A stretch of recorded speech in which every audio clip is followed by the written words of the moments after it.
I thought I dealt very well with her being ill, but actually what I'd done is I'd shut down and I was resenting her. And I didn't cry for 7 years. I really prided myself on handling my emotions, but that's just a complete shutdown and emotional denial.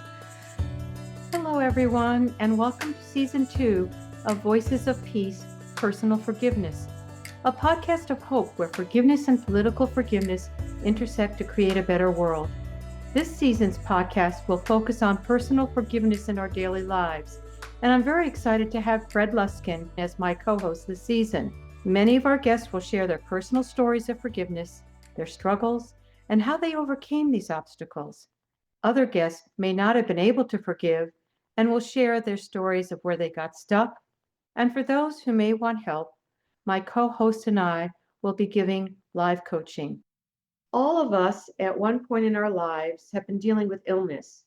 For many of us, we will also be caregivers for someone dear to us who is grappling with an illness and at the same time may have many conflicting emotions about our caregiving. One of the greatest lessons we face is how to forgive ourselves for contracting illness and for the thoughts and feelings we have not only about illness, but also about how we feel as caregivers. Our guests today, Karen Krebs and Barbara Hunt, are two lovely ladies dealing with what it's like to live with cancer and what it is like to live with someone with a debilitating illness, such as MS. Karen is a cancer survivor who's just finished radiation treatment a week ago and is still feeling its effects. She is a healthcare executive with more than 30 years of experience in behavioral health and medicine. She brings a compassionate, informed perspective to navigating today's complex healthcare system, supporting patients, clients, and their loved ones every step of the way. Barbara Hunt has lived with a mother dealing with MS and has dealt with her own obstacles in learning how to forgive. Barbara is an author, facilitator, coach, and forgiveness specialist. She's written a wonderful book, Forgiveness Made Easy, and if that isn't enough, she's an incredible musician, singer, and songwriter who has released several CDs throughout UK, and her music is absolutely beautiful. So I want to welcome both of you and also my co-host, Fred Luskin. And Fred, before we start, do you have any words you'd like to share? I'd be really interested in also anybody who's a caretaker, like how to forgive the person you're caretaking. Absolutely. So I'm wondering, Karen, would you like to start with your story? Thank you for that wonderful introduction. I've been in the healthcare world for a very long time, helping individuals. When we work in the healthcare world, we tend to take care of others and not ourselves. I have the tools, I have the knowledge, I have the understanding to take care of myself, but I didn't.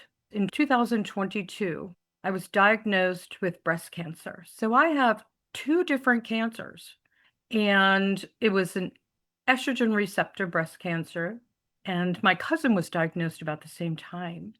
And I caught it early and went and had everything done, lumpectomy, went through just 5 days of radiation, and I was done, cancer free. It was a stage 1. And when I left that, I swore to my daughters, I swore to myself, because I've taken care of everyone in my life. And I was going to be number one. I was going to put myself first, just like on an airplane, right? They always say if the plane's going down or you lose oxygen, you put the mask on you first, then you put it on your loved one. I know all of this. I've got the tools. Did I do it? No. Subsequently, after that, my mother, 91 years old, started to decline. I started to become that health advocate. I was involved in taking care of her, learned something horrible that my sister had done financially to my parents. Now I have to take care of that. I'm taking care of everything. I'm working really hard. I did give myself a trip to Bali. Before Mom passed away, I made a decision to go with a group of friends to retreat to Bali. We're all in the behavioral health world, so it was really a wonderful experience. We were going to all come back cured, from everything. and went to Bali and had an epiphany. I did. And I said, that's it. I'm living in Las Vegas. My parents are here. I have a sister down the street. I'm moving to Seattle. I want to be near my kids. This is the last maybe chapter of my life, maybe a little bit more. And I wanted to be near my daughters. I want to be near my grandson, who's the heart of my soul. And I made the decision, changed jobs, found one that brought me to Seattle. It was like the universe just fell into my hands with everything that I wanted. And then all of a sudden, I identified a nightmare that my sister had created, and I'm now knee deep in all of that. Now I'm helping to care for my dad, who was 93. And I've always been his health advocate and my mother's health advocate. Now it's a little bit more. I put myself on the back burner. I was moving to Seattle. A week before I'm moving, my dad said, I'm coming with you. I went, oh my God, now I have to get a larger truck, get a bigger apartment. You know, it was all this stress and craziness, but I was so excited. Now my dad's living with me in Seattle, and now I'm his caregiver. And my dad is visually challenged, hearing challenged. He's a veteran. And now I'm working full time, taking care of him. And guess what? Where's Karen? She's in the bleachers and not taking care of myself. Then all of a sudden, I had a problem, a little female problem. And I'm like, oh my goodness, at my age, postmenopausal, this shouldn't be happening. I waited just 1 week. And then I went to the doctor, and hence here we have cancer of the cervix, not related at all. And I'm thinking to myself, how the hell did this happen? 2x4 smack across the head. I know why. Because I needed to be woken up, because I took care of everybody else and I didn't take care of me. And I could not forgive myself. I could not look at myself in the mirror. It's such a feeling of pain, remorse. Really, I didn't know what to do with some of these emotions. Even working in behavioral health and having so many friends that are therapists, I dove back into therapy. The ironic part of all of this, October of 2022, I felt my lump. Fast forward now 3 years. October, symptoms. November, diagnosis. December, plans. 3 years almost to the date. And I said, what is the universe doing to me? That's when I realized it was a 2x4. I could not forgive myself for not putting me first as I promised. It was the hardest thing. I cried. I was emotional. I was a wreck. My daughter here in Seattle, and I have another one in Portland, we're all very spiritual. We're very spiritual beings. So I'm trying to find out the reason. My daughter here she's a licensed marriage and family therapist, somatic therapist. She's not my therapist, but helped guide me. And I found a phenomenal therapist here and dove into it to figure out why. How did this happen? And it's because I didn't put myself first. And that to this day is so hard, even though I'm doing work. I have a spiritual counselor. I've been diving into this. I still go back to, I could have prevented this. I could have, because why? I didn't go for a pap smear for a little over 3 years, because you know what government says, you don't need one after the age of 60, every 5 years. And I didn't go, and I should have. And I feel I failed my body, and the anger and the inability to forgive, which I'm working on now, but the inability to forgive myself was very difficult because I have always been a caretaker, whether it be my family, my clients, patients, friends, help guide them, even holistically. So the pain is very deep, but I'm doing work now. But this is, to me, a message that I have already passed on to so many people. It is so important, no matter what, that you put yourself first. You take care of you. I want to hear how you learned how to forgive yourself, but I'd like to jump on over to Barbara for a moment to hear her story, because Barbara, you've been working as a caregiver with your mother. When I was much younger. So my story is that my mum started to have symptoms of multiple sclerosis when I was 15. At 18, she was in a wheelchair And by 20, I left university because I'd gone to university, but I left because they weren't coping at home. So my brother and my dad and my mum. And so I became her full-time carer for a year, so taking a year away from university. And I think there's a difference when you're very young. I think that young carers of parents is different. And I don't think it's any better, but it is different. And the role reversal is just much more poignant when I was feeding her and when I was taking her to the toilet. Those sort of basic functions where if you're only just out of your teens and into your adulthood, it's a bit of a shock to the system to be caring for your parent at that age. And then after that, both my parents, they moved house, and my brother and my dad tried to cope with my mum on her own because I went back to university. And then she was so unwell that she ended up being taken to a nursing home and stayed there for the last 8 years of her life. So my time of actually being a carer was fairly limited, but my time of being a daughter without a mother, who, although my mother was still alive, but she wasn't able to function in the ways that a normal parent would function. That was the significant thing. And then fast forwarding really to my realization about the fact that I was holding resentment against her was when I was doing some personal and spiritual development training, and we were invited to write a list of all the people that we resented. And I got to the bottom of my list and I thought, well, probably everybody I've ever met to a certain degree. So I wrote my list of all the people that I was resenting. And then I thought, yeah, probably resent my mum as well. So it was only like a tiny, weeny little thought. But when I was invited to actually engage with doing that piece of work, it was so revealing. Actually, I thought I dealt very well with her being ill. But actually what I'd done is I'd shut down and I was resenting her. And I didn't cry for 7 years. I really prided myself on handling my emotions, but that's just a complete shutdown and emotional denial. And then fast forward from that time, I became very interested in the power of forgiveness for the secret things that we resent, like our parents, our children, the things that we don't want to admit, because it means admitting the shadow side, that we're petty, that we hold resentments for people against them for things that aren't even their fault or their responsibility. So yeah, it was just a fascinating journey. And then that's how I ended up writing my book, just being really interested in why is forgiveness so hard? How do we actually do it?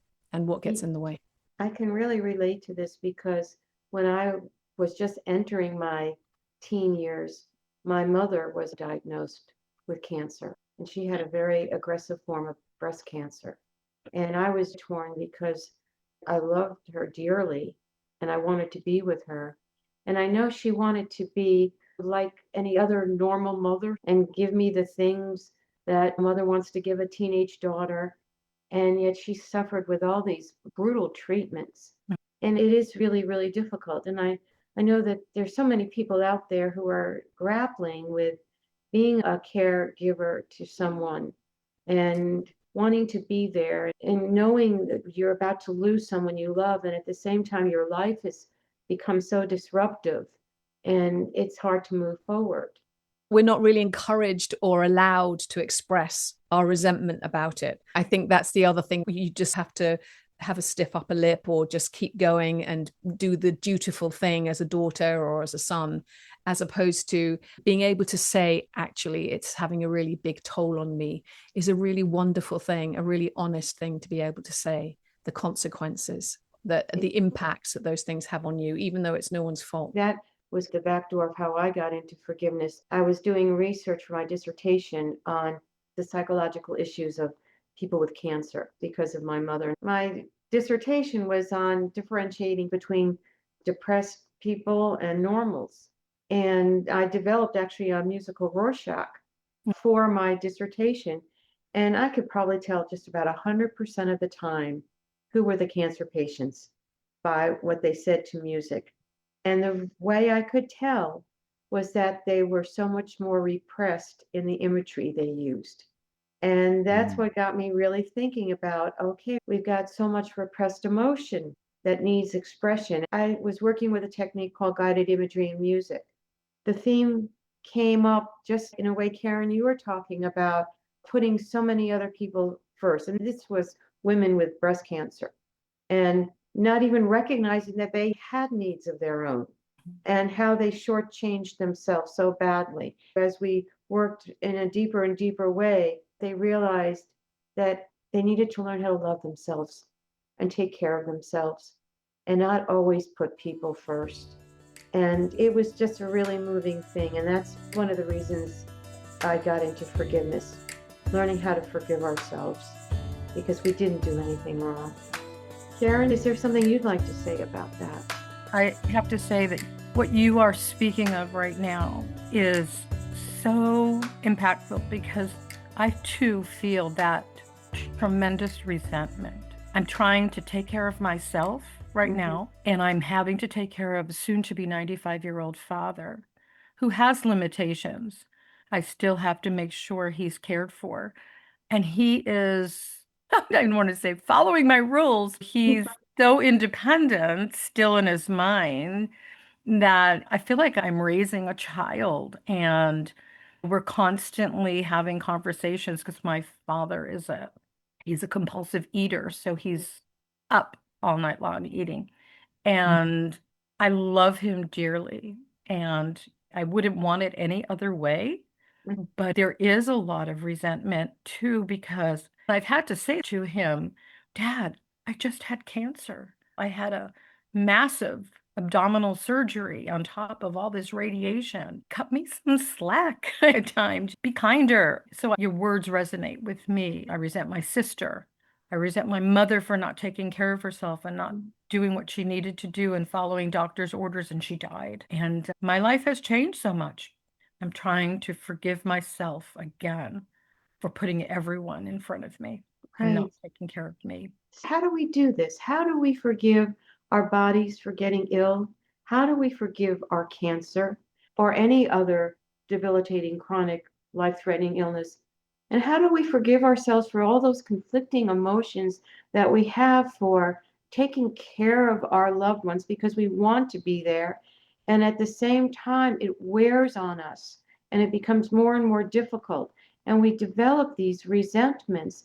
The simple thing that I hear missing in these narratives is just the most basic aspect of any kind of cognitive approach to well-being, which is you don't have to do it.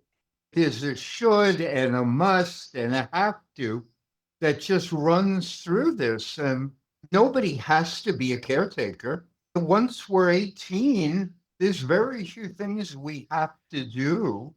And resentment emerges often enough when you feel like you have to rather than you're choosing. And I've been a caretaker. I had a wife die of cancer. I took care of somebody for 4 years. The absolute beauty of that choice, like to take care of another human being willingly, it is one of life's most admirable qualities. It's the people who do that have a gear that many of the people who don't do that don't. And that needs to be honored. Like, I chose to spend some of my time on this planet, not because I had to, but because either of love or whatever, even if it's just obligation. I chose it. And it was a beautiful choice. And those two pieces have so much to do with forgiveness. We don't have to do stuff we think we have to, and we don't necessarily honor the beauty of our own choices. And then how do we get to a place where we have that attitude? I know with my own mother, I was there to the very end, and I was holding her hand when she took her last breath. I get teary-eyed when I think about it. I don't know how many years later. She died in 1980. But that was an attitude I had. A lot of people don't have that. And there might be a lot of people who wish they could get there. How can that happen? It's interesting, actually, Eileen, because what you're saying, Fred, when you make the choice, it changes how you feel about what you're doing. And I think that in the case of taking care of parents, there's a more implicit duty, and there's something implicit in the relationship that isn't there necessarily in a spousal relationship. I think it can feel more loaded somehow than just pure choice because of the implicit caretaking of those who took care of you in turn. And yeah, there's a blessing. I for sure is blessing. When my brother was dying, I didn't feel resentful at all for the time or the energy or the traveling that it took to be with him, because it was my choice. It felt different. But I did have resentment against his wife and his mother-in-law. And even on the day that he actually died, as I was driving to the hospital, I was doing my process work out loud in the car so that I could arrive at the hospital with a clear field so that I would be available to whatever the needs of the moment would be. So having a way of forgiving the things that need to be happening in the moment, whatever you're with, is really important. How were you able to get over those obstacles to be able to forgive? Well, some of it is being aware of what they are and where they are, but also because in the needs of the moment, and I have an imaginary process that I do, like the active imagination process, like a Gestalt process. Mm-hmm. So that can really help, because at that point, really, it's a choice. So there are not so many obstacles. The obstacles are usually in the way before you get to the point where you're just choosing. Because if you can just choose, then you can just do it. But if it feels like it's hard, there's other things in the way. And often when it's to do with self-forgiveness, I often think that there's an exploration that needs to be done, which is about what's the meaning that you're giving. Because it's not really just the thing, it's I'm stupid, or I should have done better, or I've let myself down, or I'm a bad person, or I'm a failure. It's all that kind of mental activity that you need to challenge, because you don't want to forgive yourself for being a failure. You want to challenge that belief, verify it, and then do your forgiveness work. For me, there's two pieces of work that needs to be done around self-forgiveness. So there's the cognitive side, and then there's the heart. And I talk about untangling the mind and the heart. So I think they're different. And that's beautifully said, how we change our attitudes and beliefs and perceptions. So I just want to add that when I use the word have to, it's because of who I am. Mm-hmm. It is a choice. I love my father, love my mother. It's my choice to want to be able to be their caregiver. And I had a choice of allowing Dad to come with me, knowing what I was walking into. So for me, it's part of my upbringing. It's part of where I come from. It's part of my soul. My grandparents were the same way. My mother and father took care. That's who we are. Our family is the most important. They'll never go to a nursing home unless there was any way that we could not care for them, if we couldn't bring people in. We care for people. And I think my background being Jewish and living in New York and growing up in Brooklyn and Queens, where the block was my whole family. We all took care of everyone. It was a village. And that's how I grew up. And that's how I was mentored. So for me, when I say that I have to do this, it's because that's what my soul is telling me to do. Try to, set those boundaries after my diagnosis with my dad, that just where I was as far as my cancer, because I had to put myself first. But it's very difficult because he is where I want him to be. And this is how I was raised. It's truly an honor to take care of those that are aging and not send them off somewhere where a stranger takes care of them. There are moments of it that are just so wonderful and so beautiful. And my grandson, who's only 6 years old, is here and brought such light to my father. And he is learning so much about aging and caring for someone that it's been beautiful to watch and unfold, which has warmed my heart. And I think one of the obstacles is not recognizing that we do have choice. Mm-hmm. And what is it that we really want to choose? And to really be able to think about that. And the attitude change that can happen as a result. It's in the moment when resentment comes up. At that moment is when we remind ourselves, I chose to be here. Mm-hmm. If it's too difficult for me right now, I can make a different choice. But it's at the moment of emergence that we work on our own mental, physical status. Other simple techniques are just quiet ourselves down when we feel resentment. Like just breathe, open, because all we're looking for is either to reassert that the choice is right, or maybe we have to make different decisions. But the resentment is a flare telling us that something's out of alignment. And then we can choose at that moment to look at it. Right. And maybe that resentment is also telling us something that Karen has been talking about as well, that we might be neglecting ourselves too much and that we need to start taking care of ourselves as well and make choice about that. So there's a balance here of, Exactly. okay, right now I've got to just step back and make sure I'm part of this equation and to take care of myself. And when those needs are dealt with, then I'll have the energy to continue with helping someone else. The one other thing that I will say that you want to be really careful with, I've run the Stanford Forgiveness Project for decades, and we've done research and interviewed so many people. One of the really sticky things about unforgiveness is we make it seem that we have less choice or less freedom than other people do. Like I heard, saying that it might be harder to push away a parent than a spouse.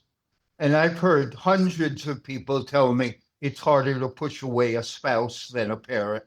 And I've had many people tell me the worst offense is from wounds done in childhood. And then somebody else will say, the wound done in childhood, that's long in the past, but the wounds now, those are the ones. And unfortunately, we tend to find rationales for our choices that make them seem more absolute or reasonable than sometimes they are. And again, quieting down and just acknowledging that while this is difficult and may carry all sorts of implications, I'm putting myself here for whatever algorithm and reasons that I want to. And it's my option to continue it tomorrow. I don't have to, but I can choose to. And I can choose to with love or obligation or anything. But that lessens the unforgiveness and are exercising that choice day by day. And this is why it also becomes a real spiritual pursuit, because it really makes us look at ourselves and to really take a look even at the shadow side and to reflect on it and to recognize how much is really coming from us. Yeah. And also being present moment to moment, just like you're saying, is we have to be present to be aware that we're feeling those feelings and then take responsibility for them. I think that's really key. Yeah. Barbara, is there anything that you would like to leave our audience with? What message would you like to give them? I am a massive advocate for the practice of forgiveness. I think it's one of the hardest things that we're required to do. Mm-hmm. It's a master spiritual practice. It's really badly misunderstood. It's badly advertised. And it is the true secret to mental health, relational health, and basically your self-esteem. It's the secret to really healthy well-being for everybody. And I encourage everybody to practice it, not just to do that for yourself, but also every time you do forgive somebody, it's an act of amnesty for the whole of humanity. And I really believe that we need to be practicing this urgently. So that's always my invitation. And I love what you say. Forgiveness is one of the hardest things asked of us to do. And that is so true. And yet your book, which I absolutely love the title, and I know Fred loved the title. He wished he could have stolen it from you first, Forgiveness Made Easy. And I would recommend people trying to find your book, Forgiveness Made Easy by Barbara J. Hunt. Thank you. Even though it is such a difficult thing to do, it is also a skill we can learn, and anyone can learn it. And Karen, what would you like to leave the audience with? I'm still working on all of this. This is something that I'm very committed to myself to work on, because I know that the stress in our bodies, increasing our cortisol, increasing our inflammation, is one of the leading contributors to igniting a cancer virus. When we ruminate on it and it affects us on our daily life, it increases those risks. Putting yourself first, making sure that you are taken care of before you take care of someone else, Listening to your body, doing the work, I think is so important, which I have neglected over the years. So again, it's a work in progress for me, and I'm going to continue on that journey. Spirituality is extremely important. Meditation is extremely important to get us through all of this. And if there's any lesson for someone out there who's hearing me, it's not your fault. Cancer is not something we blame on ourselves. And that's the biggest lesson that I still get emotional about, blaming me for not taking care of me. But that has changed. Thank you for that. And when you said cancer is not your fault, I even had an incredible emotional reaction to it, because we just keep blaming ourselves for things that are really not our fault. Things happen out of our control. And I guess I would add to your list, to everyone listening, is to also remember to be gentle with yourself. Right. Be gentle. When I hear you, Karen, what I wish is that you could find a much kinder and more noble story to tell about your experience. Like I hear somebody who's like in the world helping, able to help their family, works really hard. Those are all noble stories. And you come out of it with, I wish I had put myself first, but I think that's too harsh. Maybe had better balance, or were able to articulate your needs along with being so empathic to others. But I would wish that you come up with a much gentler and warmer and wiser way to even talk about what happened, because you have a lot to offer, even in terms of the sacrifices you made. And the one other thing that I will say is that, like, I'm not disagreeing that your boundaries may have been vulnerable and maybe even too porous, but the world is in its awful place because most everybody puts themselves first. And that's why the world is in such constant crisis. So, again, a gentler, more balanced goal would probably make a more forgiving story. Thank you. Anything else you want to say as we wind down, Fred?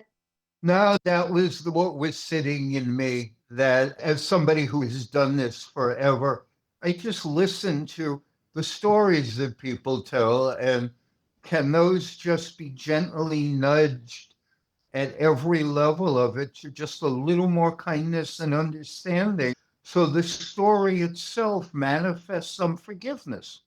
Right, right. Well, I want to thank both Barbara and Karen for joining us today. It was a very moving conversation and a lot of wisdom shared. So a real special thanks to you. And of course, a real special thanks to my co-host, Fred, who always has so many wonderful and insightful comments to give. Thank you all. Thank you for joining us in listening to Voices of Peace, Personal Forgiveness, where I hope you were inspired by the stories you heard about those practicing forgiveness in their daily lives and how this can help create social change. If you know of anyone who would benefit from hearing this episode, please share it. I would also like to remind my listeners that I'm available for forgiveness coaching. In this coaching program, you will learn why it is important to forgive, how to forgive, and how to let go of anger, pain, and grievances you may be holding on to. You will also learn how to live your life with more compassion towards yourself and others, leading to a happier and more peaceful existence. Contact me at erboris@gmail.com for forgiveness coaching sessions. And for more information on forgiveness and political forgiveness, visit my website, drboris.com, where you can find the latest information and sign up for the newsletter. And please remember to like and subscribe on YouTube, Apple Podcasts, Spotify, or wherever you get your podcasts.